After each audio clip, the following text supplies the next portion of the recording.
So I found a little bit more Battlefield 1 footage from the squads event that I figured I could render up for everybody. But today I'm going to have a little bit of commentary over it, and I'm going to get to the point of realism versus authenticity and why it matters for video games. As some of you who follow me know, I was in the army and I have been to two different wars. I was in Afghanistan and Iraq. So when it comes to the whole realism versus authenticity argument, I feel I am pretty qualified in order to speak about it and how it affects gaming in general. I'm not going to make this too drawn out just because of the fact that other people have hit it, but I am going to make just a few key points in order to kind of get the point across and just kind of show that there is an element of realism, but there is also more of an element of authenticity, not so much of a combination of the two. So I figured I'll start with BF1. This game takes place in World War I. The developers have said on multiple occasions that they will be taking creative liberties with certain aspects of what happened during World War I in order to make it a more fun game. So let's point out a couple of instances where this is the case. So for the tanks are real. They were in the war. In this game, they're authentic because they're a representation of what was in the war. However, creative liberties were taken in order to make the game more balanced, the vehicle play more fun, and to make it flow better as a video game. If these tanks were realistic, they would go between like 3 and 5 miles an hour and would essentially be a tuna fish can and would just get shredded at every instance. We don't want that. That would be terrible. It would not be fun and would just overall be a horrible experience for anyone getting in a tank. Another example of this, the Lewis machine gun. That machine gun is a crew-served machine gun, meaning it takes more than one person to man. In this game, the support class just picks it up and carries it, shoots it like a regular gun, hip fires, aims down sights. That's not realistic. The gun, however, is authentic, and it takes creative liberties to allow for balanced gameplay. Let's go with another example. The planes. You can't repair planes while sitting in it and flying. That would be unrealistic. The planes themselves, however, are authentic. That is a completely different thing. You can be authentic and not be realistic. And in this case, you would have to be authentic and not realistic in order to make the game fun and balanced. Making the airplanes real would cause a ton of issues with balance, and you would fall out of the sky at 3 bullets in through your wings taking off parts. You don't want that. Nobody wants that. You want to be able to have fun in the sky. You want to fly around. You want to shoot at other planes without being taken down every 3 seconds. So now let's kind of switch gears and go towards pacing. I'm going to kind of go back and forth between modern BF4 and this game as well because they kind of have the same feeling to them. In real war, you sit around for 12 plus hours a day doing nothing. You go on a patrol, get in a 30-minute firefight, and you're done. That's real war. Most of the time it's paperwork, it's PowerPoints, it's sitting in a room, is being exhausted non-stop. You don't want that in a game. That would be absolutely horrific, and it would just not be fun. The point of these games are to be fun. They're video games, they're fantasy. They're not meant to be realistic. Games that push more towards the realism side are like Arma. While that game isn't necessarily realistic either, it's closer than this game. It's more of a milsim type game. And still, you still kind of get the idea of planning missions and doing that. However, it's a slower paced game. It's much slower than any Battlefield game. And that's kind of the point. In BF4, you have all these weapons. And other people have noted, such as Level Cap, and I saw his video a little while ago, he was talking about how all these weapons, a lot of them aren't used in combat. And that's correct. You're using M4s in the Army. You're using M16s in the Marines. You go into combat, you don't have this vast variety, this huge amount of arsenal, where you can just go around and oh, I don't want to use the M16 today, I'm going to use this Swedish weapon. That doesn't happen. That's not realistic. The weapons themselves, however, are authentic because they are in existence.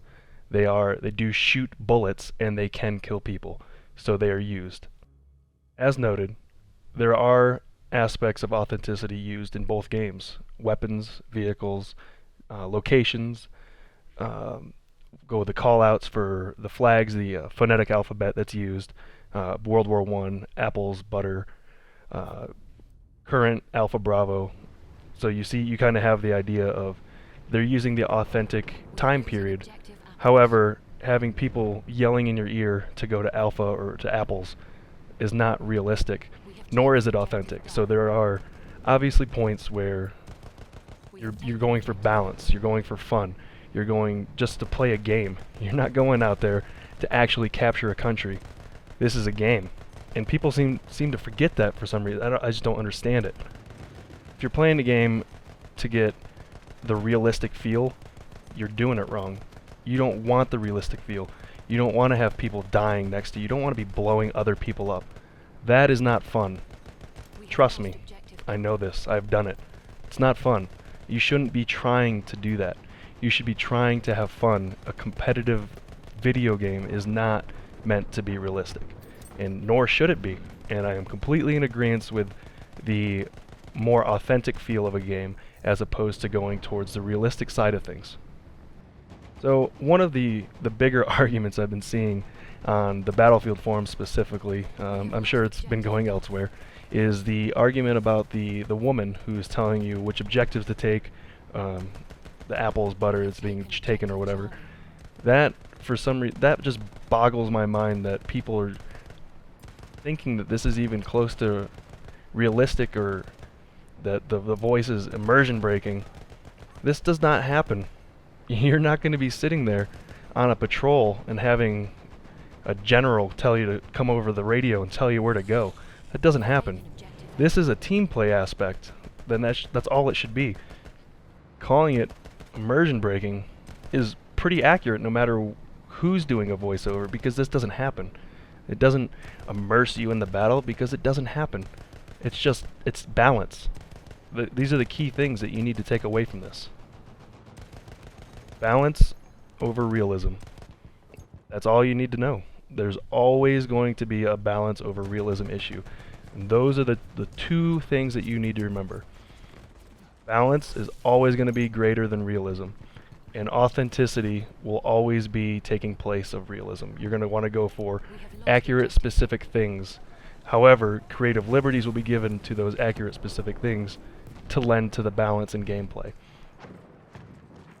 So please, let's talk about having a fun game and playing a good Battlefield game and focusing on making a fun game instead of trying to make it more realistic or more authentic or whatever else you guys are arguing about. Let's just play video games. Let's have fun. That's what these are here for. Start getting worked up over a video game kind of defeats the purpose of what video games are for.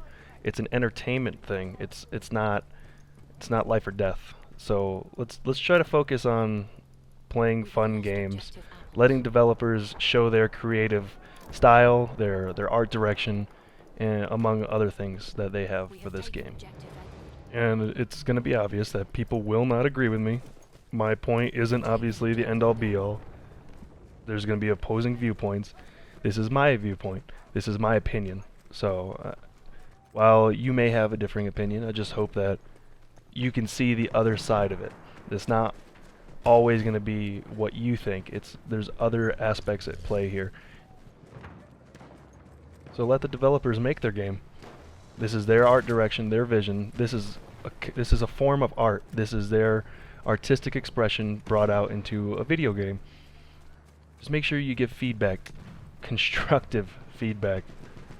Seeing the please die type comments are not helping and making gamers look pretty bad overall. So just make sure you're doing it, just being a good person.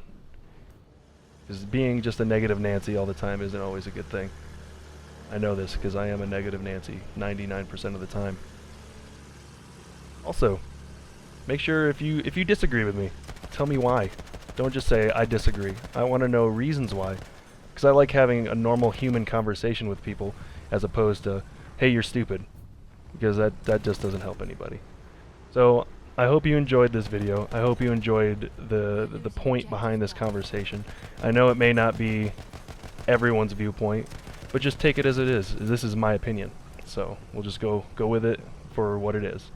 So enjoy the last, I don't know, minute of this video because I talked forever, and make sure just leave comments so I can have a conversation with you people. So take it easy.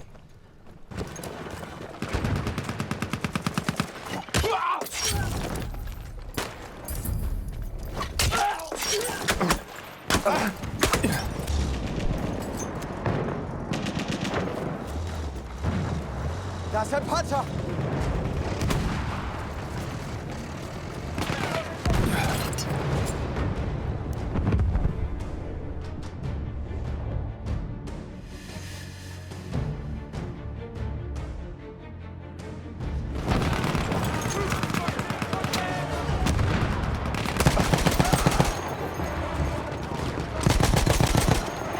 We have lost objective Freddy.